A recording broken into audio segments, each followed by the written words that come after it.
नमस्कार।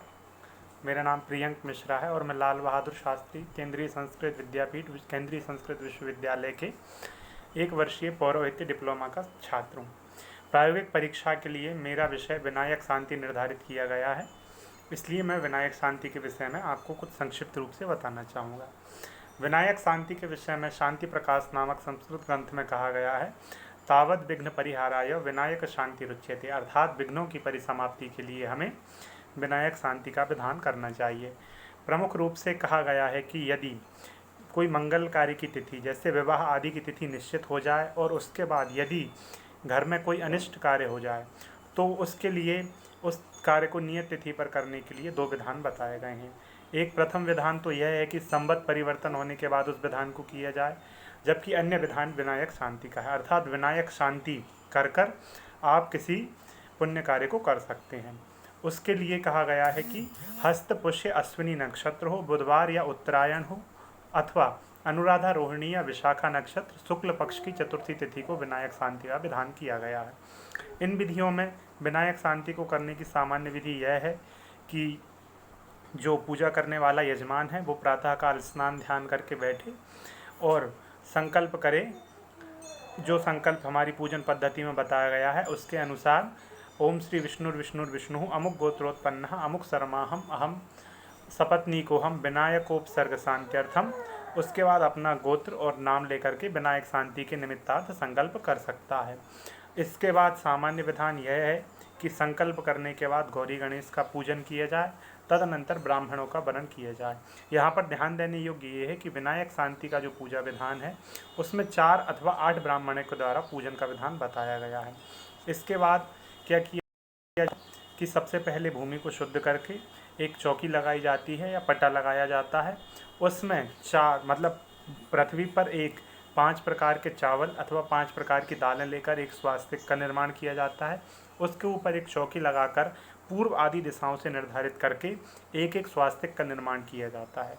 प्रत्येक स्वास्तिक के ऊपर कलश लगाया जाता है, जिसमें सप्त औषधि के स्थान पर पंच औषधि का प्रयोग किया जाता है तथा चंदन, अगरू, केसर, कस्तूरी, कर्पूर, गोरोचन, गूगल इत्यादि ये सब सर्वौषधि उसमें डाली जाती हैं। उसके बाद कलशों का ध्यान करते हैं। उसके लिए मंत्र हैं, कलशस्य मुखे विष्णु, कंठे रुद्रः समाश्रितः, मूले त्वस्य स्थितो ब्रह्मा, मध्ये मातृगणः, कुक्षौ तु सागराः सर्वे सप्तद्वीपा वसुमेदिनी, अर्जुनी गोमती चैव चंद्रभागा सरस्वती। उपर्युक्त इन मंत्रों से मतलब कलश में सभी सर्वौषधियों, सभी नदियों, सभी तीर्थों, सभी देवताओं का आवाहन किया जाता है तथा उनसे प्रार्थना की जाती है कि आयान तू मम शांत्यर्थम दुरितक्षय कारकः, मेरे दुरितों के क्षय के लिए आपको इस कलश के जल में समाहित होना है। ऐसा करके फिर उस कलश की प्राण प्रतिष्ठा तथा विधि पूर्वक उसका पूजन करना चाहिए। इसके बाद उन कलशों में विनायक तथा विनायक की माता गौरी का आवाहन करना चाहिए तथा उसके बाद पंचलोकपाल, 10 दिक्पाल तथा 9 ग्रहों इनका भी आवाहन उसी कलश में करना चाहिए। इसके बाद फिर संकल्प लेकर के अद्य प्रारिप्सित कर्मणः सांगता सिद्ध्यर्थम आदित्यादि ग्रहाणाम स्थापनम पूजनम च करिष्ये। इस प्रकार सूर्यादि नवग्रह मंडलों का पूजन करें। इसके बाद फिर दधि अक्षत इनसे विभूषित एक कलश की स्थापना और करें और कुशकंठा आदि का संपादन करके यजमान को गव्याज्य अर्थात गाय का घी, पीली सरसों का चूर्ण, सर्वौषधि और सर्वगंध का सिर में अथवा सर्वांग में लेपन करावें। इसके बाद सभी ब्राह्मण स्वस्ति पाठ करें। इसके बाद सामान्य प्रक्रिया यह है कि जैसे अन्य पूजन कर्मों में पुण्याहवाचन का विधान होता है, इसी प्रकार विनायक शांति में भी पुण्याहवाचन का विधान होता है। इसके लिए वहीं से शुरू करेंगे। ब्राह्मण पुण्यमहर्यच्च सृष्टि-उत्पादन कारकम वेद वृक्षोद्भवम नित्यम पुण्याहम तद्ब्रुवन्तु नः। फिर ब्राह्मण आचार्य 3 बार पुण्याहम ब्रुवन्तु पुण्याहम ब्रुवन्तु पुण्याहम ब्रवीमि पुण्याहम ब्रवीमि ऐसा कहकर करेंगे। फिर पृथिव्याम उद्धृतायां तु यत्कल्याणं पुराकृतं ऋषिभिः सिद्धगन्धर्वैः तत्कल्याणं ब्रुवन्तु नः, कल्याणं ब्रुवन्तु कल्याणं ब्रुवन्तु। फिर इसके बाद पुण्याहवाचन की सारी प्रक्रिया करके यजमान कहेंगे, समुद्र मथनात् जाता जगदानंदकारिका हरिप्रिया च मांगल्या तां श्रियं च ब्रुवन्तु नः, शिवगौरी विवाहे या श्रीरामे नृपात्मजे धनदस्य गृहे या श्रीरस्माकं सस्तु सद्मनि। इसके बाद ब्राह्मण अस्तु श्री कहेंगे। फिर आयुष्मान मांगेंगे, आयुष्मते स्वस्तिमते यजमाना यदाशुषे श्रिये दत्ता सिन्ह संतु ऋत्विक भिर्वेद पारगई।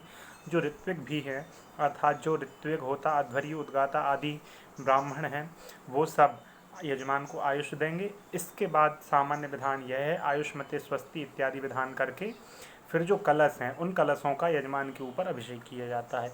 दक्षिण कलश का है, भगम ते वारुणम गेहे भगम सूर्यो बृहस्पति भगम इंद्रश्च वायुश्च भगम सप्तर्षयो दधु। पश्चिम कुंभ से करेंगे, यत्ते केशेषु दौर्भाग्यम सीमंते यच्च मूर्धनि ललाटे कर्णयो रक्ष्णो आपस्तदग्नन्तु सर्वता। केश, सीमांत, ललाट, कर्ण, इनकी रक्षा की प्रार्थना है। उत्तर कलश से भी भगम ते वरुणो राजा भगम सूर्यो बृहस्पति भगम इंद्रश्च वायुश्च भगम सप्तर्षयो दधु। इस प्रकार से करके फिर पूरे कलशों से उसका यजमान के मस्तक पर अभिषेक का जल छिड़केंगे। इसके बाद बाएं हाथ में कुसा लेकर यजमान का मस्तक पकड़ेंगे और सरसों के तेल से औदुंबर के स्वरूप से 6 आहुति यजमान के मस्तक पर देना है। ये आहुतियाँ होंगी, ओम मिताय स्वाहा इदम मिताय नमः, ओम सम्मिताय स्वाहा इदम सम्मिताय नमः, ओम शालाय स्वाहा इदम शालाय नमः, ओम कंटकाय स्वाहा इदम कंटकाय नमः, ओम कूष्मांडाय स्वाहा इदम कूष्मांडाय नमः, ओम राजपुत्राय स्वाहा इदम राजपुत्राय नमः। इन 6 आहुतियों को यजमान के मस्तक पर देने के बाद आज्यांत आहुतियाँ जो प्रजापतये स्वाहा वैश्वानराय स्वाहा, इन सब आहुतियों को दे करके पुनः अग्नि में जो चरु पकाया गया है उससे 6 आहुतियाँ पूर्वोक्त मंत्रों से ही देना है।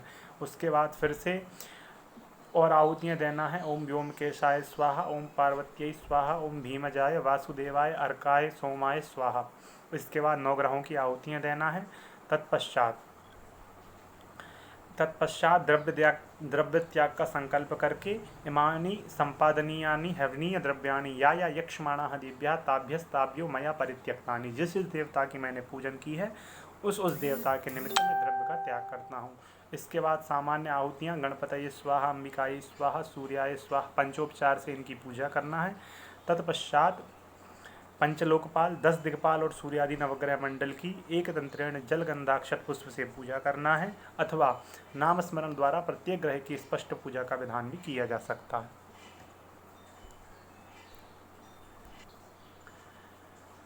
प्रत्येक ग्रह की नाम पूजा के पश्चात बलि का विधान है, जिसमें 10 दिक्पाल, पंचलोकपाल, क्षेत्रपाल बलि, नवग्रह बलि तथा विनायक बलि दी जाती है। बलि का विधान वही है जो सामान्य पूजन में होता है। इसके पश्चात भगवान गणेश का ध्यान करके तथा गौरी का ध्यान करके रूपम देहि जयम देहि भगवन देहि मे भगम पुत्रान देहि धनम देहि सर्वान कामांश्च देहि मे सौभाग्यम अंबिके देहि रूपम भाग्यम यशोपि च स्त्रियम पुत्रांश्च कामांश्च तथा सौख्यम देहि मे। इस प्रकार गौरी गणेश की पूजन करके ब्राह्मण को दक्षिणा देकर विनायक शांति का कर्म संपन्न होता। धन्यवाद।